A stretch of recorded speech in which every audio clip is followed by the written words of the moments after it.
Hello, this is Danny from TNT Entertainment, coming to you with another Star Trek Picard. This time we're going to do episode 7 of Season 3. This episode had a lot of great things in it. We learned about Vedic and a little bit about her plan, what things she's been through. It's really cool to see. We see the Federation isn't all rainbows and unicorns. There's actually a dark side to it. If you only knew the power of the dark side. And we get to explore the dark side this time. I think it has to do with the Daystrom Institute and Section 31. I still think Vedic is still like Khan in this one. She acts so much like Khan. I'm just gonna think that Khan was Amanda Plummer's inspiration for this. Maybe she's also channeling her father, Christopher Plummer, who of course played Hang in Star Trek VI. And we also learn a little bit more about Jack Crusher. Jack Crusher, it seems that he has even more powers than we thought. We still don't know why the changelings are after Jack. We should find out soon. So, without further ado, let's get into this episode. Now remember, here are minor spoilers throughout this, so please be aware of that. We start this episode off with a cameo. It seems that 7 of 9 is on the Titan, and she's talking to her old friend, Mr. Tuvok, the Vulcan from Voyager, about the whole changing conspiracy and what that can mean. She's testing Tuvok to see if he is actually Tuvok or just a changeling. Then we come to the strike where Captain Vedic is giving her report to her supervisors. Now, when she gives her report to the supervisors, she doesn't act all crazy, Khan-like. Now, we all know that she's a changeling already, but it's like her hand is a separate changeling. Her hand changes into this big, weird clay face, weird spirit-looking thing. Looks like something from Lord of the Rings. The Ents have not troubled about the wars of men and wizards. Anyway, she talks to him, and she's very, very humble in this. She doesn't act all crazy and insane. She acts kind of normal and submissive.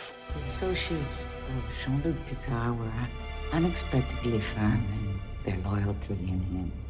I don't anticipate them breaking in the time we have left. Her leader tells her to do whatever it takes to get Jack Crusher, blah blah blah, everything he's been saying for some time. On to the Titan, who is trying to hide from both Federation and the changelings. They get a signal. The signal, they see, comes from the strike. So they say, hey, Riker's aboard there, let's go for it. But they're like, no, we gotta hide away. That's not answered, so they don't know where we are. Jack convinces Picard. Riker was good to Jack from the start, so Jack thinks that maybe Riker should be saved. They all institute a plan to trap Vedic and actually get the upper hand for once. They decided to make their ship look kind of defeated in battle by hiding in some wreckage from an old Vulcan ship. They make a counterfeit recording of the Vulcan transmission to make it look like they were in a big battle. They put the Titan offline, shut down the warp to make it look like it was very disabled. When the strike comes to it, it's like a sitting duck. It's like dead in the water. Will it be dead in water or dead in space? Well, anyway, Vedic goes for the bait. She decides, for some reason, instead of being transported to the ship, she's going to use a shuttle. Maybe that will play in later. She takes the shuttle to the Titan and starts looking for Jack Crusher. She doesn't know it, but Jack Crusher and the rest of the crew have that plan. And they institute the plan by having Jack Crusher be the bait and run through the Titan, putting shields up everywhere. They trap the changelings in different force field square boxes, and they trap Vedic. They have a time to talk to Vedic. It seems that after the Dominion War, Vadic remained a prisoner of war and was experimented on by Section 38 at the Daystrom Institute. They subjected her to a bunch of tests, a lot of inhumane practices, and trying to develop a way to make a super spy. Undetected spies, able to drop into any species and spread chaos. Anyhow, they end up giving her the ability to not just mimic a person's outer appearance, but mimic their organs and insides and everything else. Changeling could pass the traditional blood test. So what does that mean? But she was still captured and tortured with all these medical tests and stuff. Kind of made her kind of crazy. Tick-tock, tick-tock goes the ancient clock. Anyhow, in this episode, we also find out a little bit more about Jack Crusher. It seems that Jack Crusher not only has these delusions of things, but actually he can also connect to somebody mentally.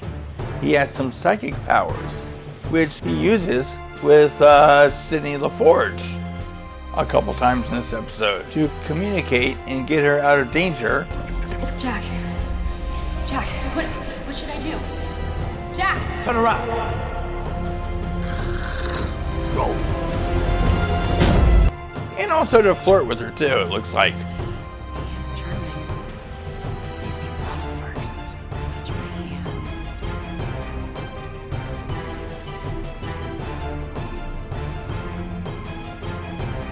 Well, we'll see where that goes in the next episode. And we have a subplot with Data.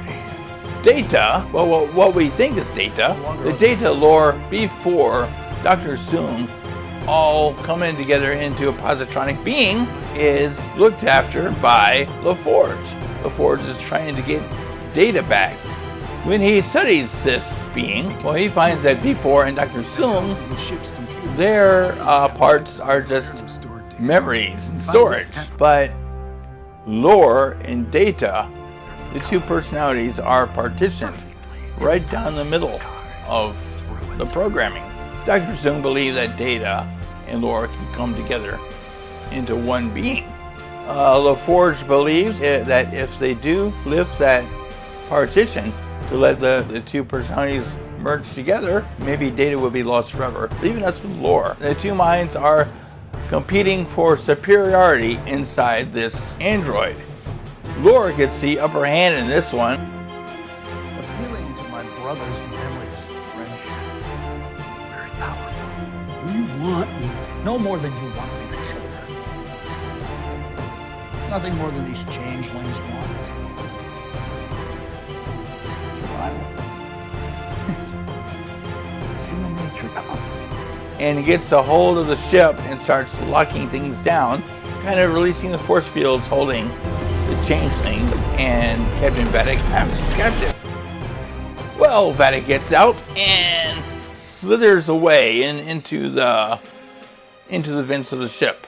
She comes back together with the rest of the changelings that were captured, and then she just finds a way to gain control of the whole ship. She goes back into full con mode again. Attention! Crew of the Titan. You've proven yourselves worthy, I suppose. Not without guile. And she talks a lot about how this is a great day for changing kind, and you cannot escape her. Bring her Jack Crusher, and everybody will be on their merry way. And that's pretty much the end of the episode, with Captain Vadic taking control of the Titan. So, will Vadic stay in control of the Titan? Or will Captain Picard, Beverly Crusher, LaForge, Jack Crusher, and Data outsmart her? We'll find out on the next episode. So, what do you think of this? Leave your comments in the comments section. Tell me what you think about the character of Captain Vadic. Like I said before, she reminds me a lot of Khan. Jack's alive. The slippery. Do you know the Klingon proverb that tells us revenge is a dish that is best served cold?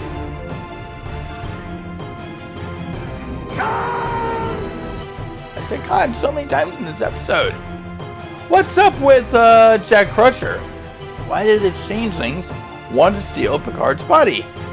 I think Data will get his body back. He will have control over Lore, or maybe Lore and Data will learn to work together inside that body.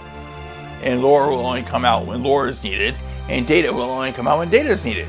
Another thing I think is going to happen is there's something with Jack that he is not all human. I don't think he's much human. I think maybe he's some sort of weird hybrid experiment that was implanted into Beverly Crusher, a mixture of Picard's DNA and her DNA, and he was manipulated in some way to be this super weapon.